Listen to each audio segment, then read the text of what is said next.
Hello! In this video, you will learn how to access databases using Python. Databases are powerful tools for data scientists.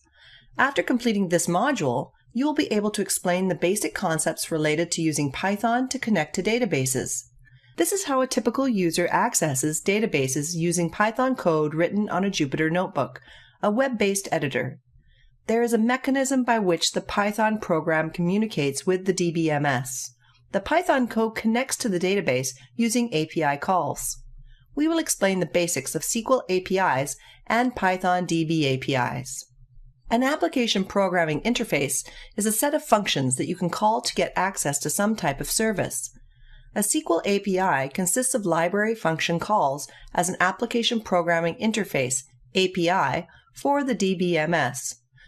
To pass SQL statements to the DBMS, an application program calls functions in the API, and it calls other functions to retrieve query results and status information from the DBMS. The basic operation of a typical SQL API is illustrated in the figure. The application program begins its database access with one or more API calls that connect the program to the DBMS.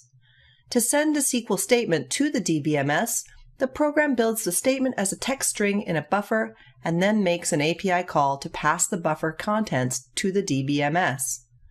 The application program makes API calls to check the status of its DBMS request and to handle errors.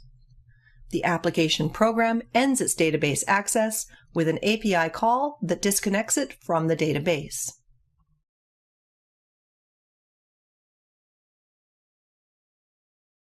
DB API is Python's standard API for accessing relational databases. It is a standard that allows you to write a single program that works with multiple kinds of relational databases, instead of writing a separate program for each one. So if you learn the DB API functions, then you can apply that knowledge to use any database with Python. The two main concepts in the Python DB API are connection objects and query objects. You use connection objects to connect to a database and manage your transactions. Cursor objects are used to run queries. You open a cursor object and then run queries.